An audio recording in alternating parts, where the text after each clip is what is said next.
Thank you very much. Good morning, everyone. Good morning. It's good to be here on this solemn occasion with so many friends. Governor Carney, Senator Carper, Attorney General Kathy Jennings, General Barry, it's good to see you, and thank you for everything you do for the Delaware National Guard. By the way, I saw General Vavilow this morning. He's become not only a general, but a great friend. A great friend. He was at Bo's Memorial Mass this morning. Thank you for being there, General. I appreciate it. And by the way, Hunter has had one shot, not two, and he's just making sure everybody's okay.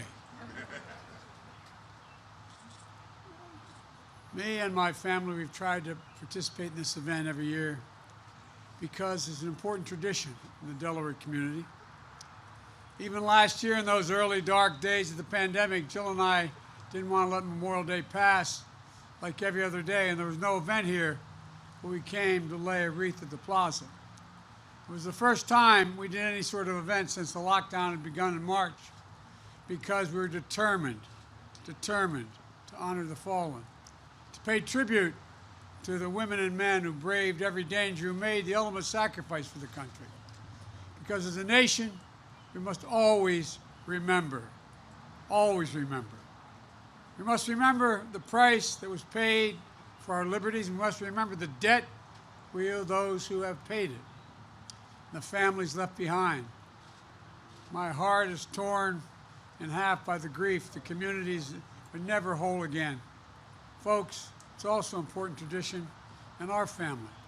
As many of you know, this is a hard day for us. 6 years ago today, Hunter lost his dad and I lost my son. It's the first year of his passing back in 2016. General Vavilow did a great honor in inviting us to a ceremony renaming the Delaware National Guard headquarters in Bo's honors. By the way, I'd note that when Bo made the grade of major in Iraq, I said, I'd been in and out of Iraq over 25 times. I said, Bo, you're now a field grade officer. He said, Dad, I have no illusion who runs the United States Army. It's the master sergeants. They run the Army. Well, I woke up that morning hearing Bo in my ear saying, not me, Dad. Today's not about me. It's Memorial Day. You should be over at the bridge. And you know, if he were here, he would be here as well, paying his respects to all those who gave so much for our country, and particularly honoring the Gold Star families. You know, a lot of time passes, but you all know better than I do, or as well as I do, that the moment that we celebrate it is the toughest day of the year. We're honored, but it's a tough day. It brings back everything. And so I can't thank you enough for your continued service to the country.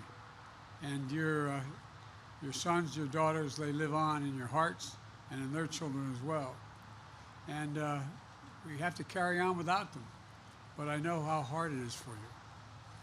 Bo didn't die in the line of duty, but he was serving the Delaware National Guard unit in Iraq for a year. That was one of the proudest things he did in his life.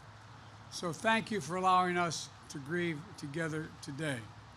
I know how much the loss hurts. I know the black hole that leaves in the middle of your chest. It feels like you may get sucked into it and not come out. Greetings like this in gatherings help. And while I know nothing I can say to ease the pain, I just know that each year it gets a little bit easier. And I promise you the day will come when the mention of the name of your son or daughter, husband, wife, they will in fact bring not a tear to your eye, but a smile to your lips. Folks, I hope that day comes sooner than later. Folks, you know, despite all the pain, I know the pride you feel in the loved one and that you lost, and those who are still serving. The pride and the bravery and the service to our great American experiment. Our military community is the solid spine of this country. It's literally the spine of the nation. And on my first Memorial Day as Commander-in-Chief, I want to reaffirm my long-standing belief.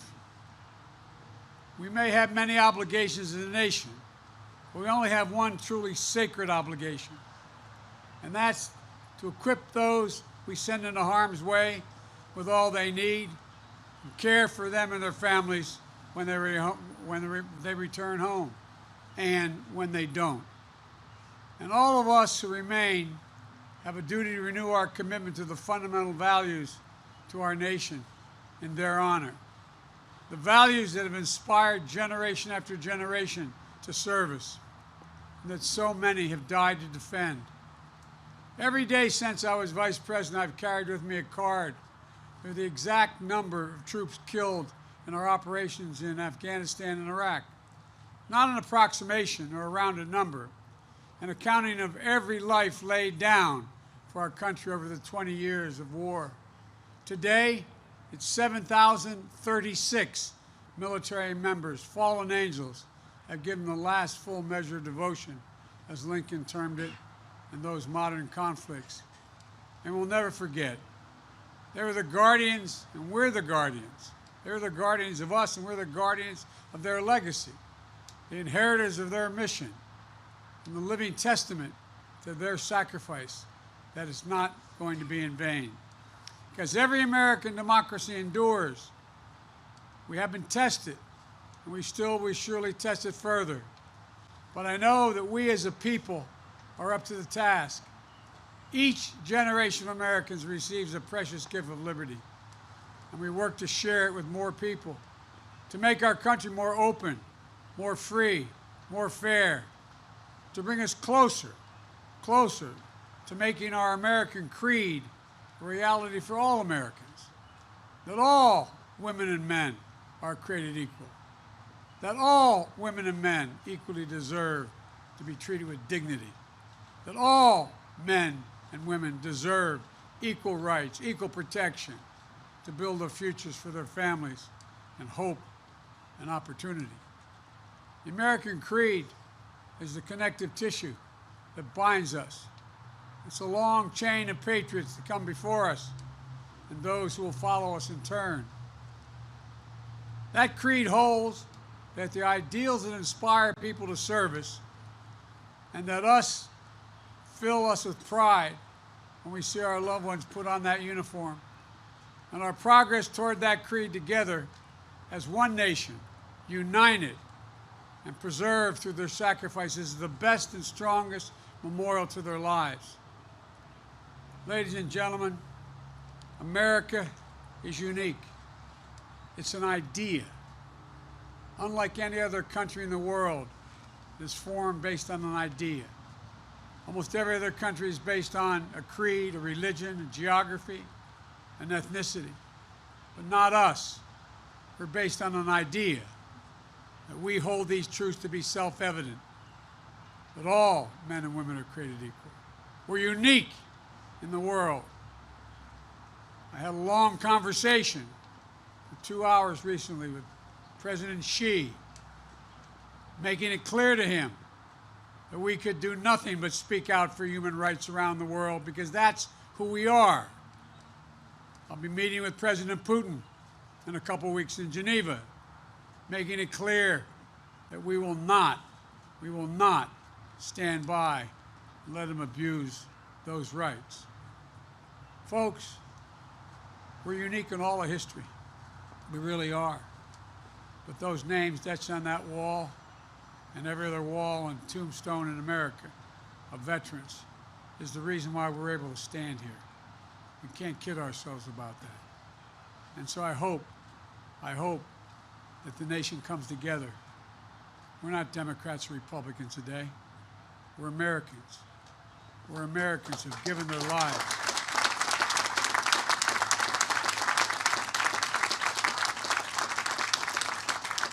And it's time we remind everybody who we are. Thank you all for being here. May God bless you all, particularly the Gold Star families and survivors. And may God protect our troops, because they're still out there. Thank you.